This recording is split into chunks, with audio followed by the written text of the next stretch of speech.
Welcome back. You're watching SABC News. This is the Week in Review on SABC News. We've also incorporated that special coverage of the Pope's funeral. But we do need to tell you other stories as well that are playing out and shaping your world.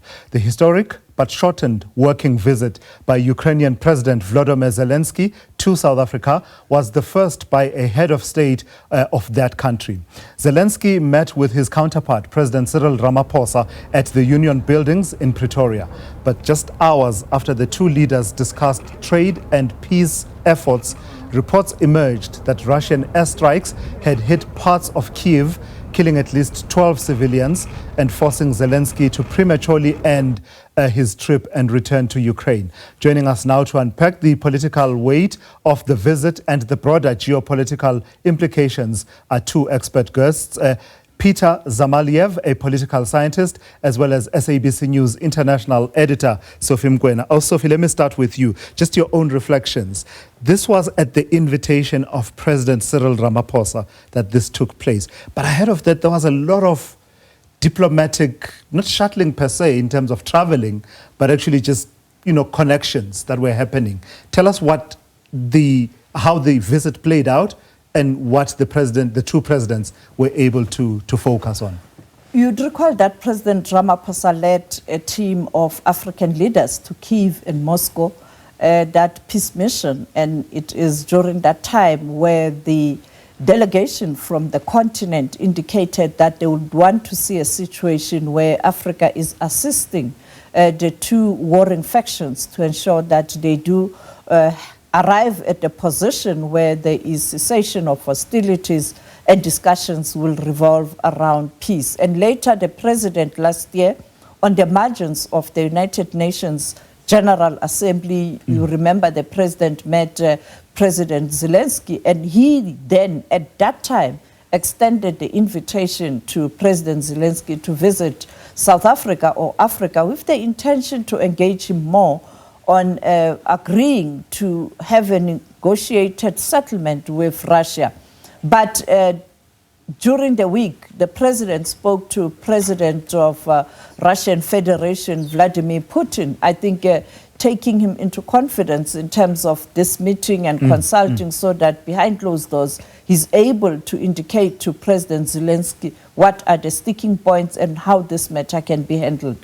Then, earlier hours of Thursday, we saw that moment where the President of United States of America spoke to President Cyril Ramaphosa. And just before President Zelenskyy arrived at the Union Buildings, the President's office, communication office, posted on the social media that the President spoke to President Trump. For me, President Trump, I suspect, reached out to President Ramaphosa because America, behind the scenes, they were trying to block this visit. On the other hand, Russians were having reservations about this visit. And therefore, that engagement, heated engagement, I think, behind the scenes. And then we finally saw President Zelenskyy appearing at the Union Buildings with President Ramaphosa. So you are correct. And you and I, in a moment, will reflect on the interaction that has now been reported on that actually happened in the last few hours ahead of the start of the funeral of the Pope. But Peter, there's a commentary that says the commentariat, especially in this country, has downplayed a possible role that South Africa can play, with many of them dismissive and saying, what in essence can South Africa achieve? I want to ask you, what are we to read into President Zelenskyy making the effort to actually come through to South Africa, as well as what has then transpired with the US President, Donald Trump, speaking directly to President Cyril Ramaphosa, despite the tensions that have characterized that relationship over the last few months? Is South Africa as out of its depth in terms of this diplomacy as some in the commentariat would have us believe? Absolutely not. I mean, just look at the roster of countries that have proposed themselves to be mediators in this conflict, and that list is long, and that's been Saudi Arabia. Now it's Britain. Before that, it was Turkey. Many different proposals. South Africa is a hugely influential power on the African continent, and it's actually very much in line with the Ukraine's newfound strategy to engage with the African continent, something that Ukraine hasn't properly done ever since the breakup of the Soviet Union. It has ceded the initiative to Russia.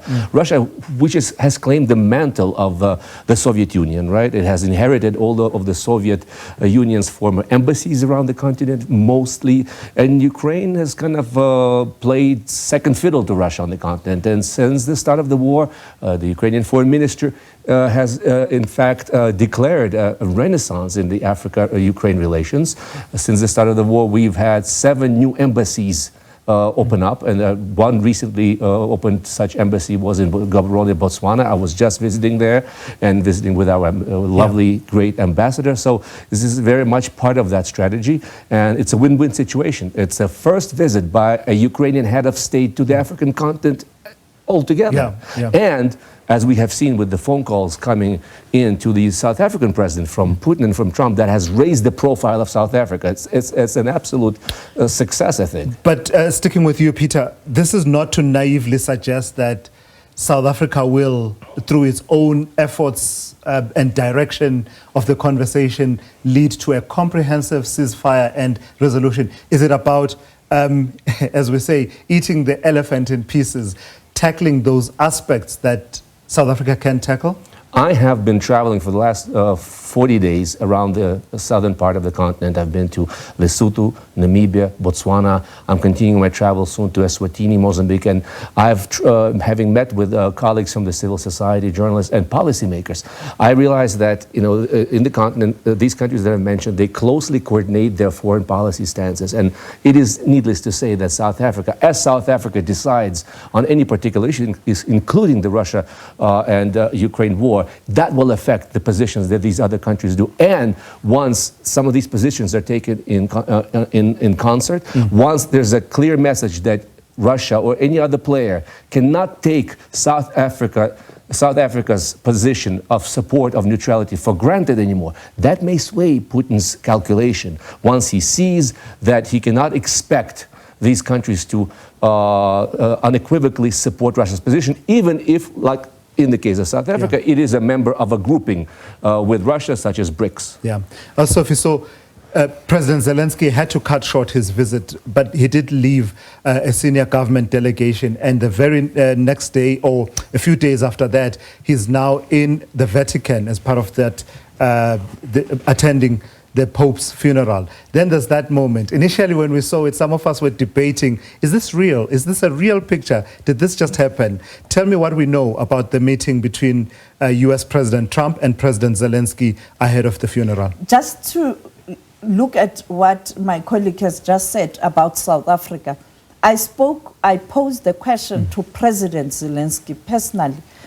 I asked him in terms of the guarantors, because huge announcement, breaking news for me was a ceasefire, unconditional ceasefire. That Ukraine is agreed to. Yes, but then who are the guarantors? When he was talking about people that Ukraine is comfortable with in terms of countries, he spoke about the European Union, he spoke about Saudi Arabia, he spoke about Turkey, he spoke about America and South Africa. Now, when you have one of the members or side that is in this conflict saying, we trust and we want South Africa to be part of this bigger group now. We know Russia has been consistent that they appreciate South Africa's involvement. And we know that in recent time, President Vladimir Putin, when he was talking about progress, he mentioned that, yes, America has done a lot, thanks, but we cannot rule out the South-South cooperation members of BRICS, China, Brazil, and South Africa, who have been very consistent in pushing for this peace. And therefore, you can see that people who are saying South Africa is a small player, Trump wouldn't have called President Ramaphosa. It's not about an individual Ramaphosa, it's about this country, a very strategic country on the continent and global affairs. Now coming to what transpired today.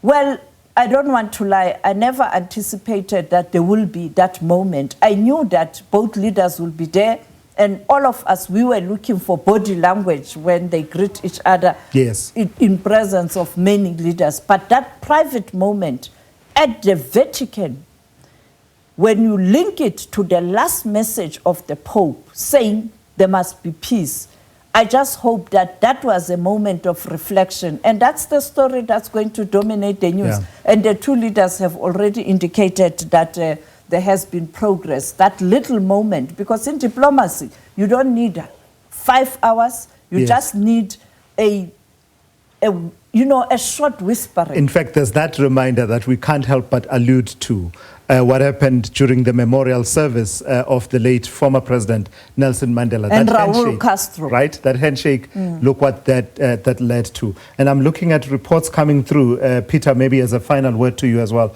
very quickly. The description of what has happened today is that it was a positive meeting, and that's the description coming from the White House. And in fact, it would seem, Sophie, it didn't just, there was that private moment between President Trump and President Zelensky, but it seems it also involved the leaders of France and the United Kingdom, and President Trump also met with leaders of the European Union. And the way there was a photo, all we know of that meeting is a photo, other than this remark that it went well. We don't know the details, but the photo of two presidents sitting hunched close towards each other, Trump listening to whatever Zelensky has to say, that is obviously an improvement on what we saw in the Oval Office a few weeks ago. I think what the Ukrainian side is looking for, even above and beyond any sort of snafus dealing with the territorial concessions, Crimea, the real thing is the security guarantee. In the absence of membership in NATO, what will U.S. offer Ukraine? All right, I've got to thank you for coming through. That's Peter Zalmayev, a political scientist, as well as SABC News international editor, Sophie Mkwena.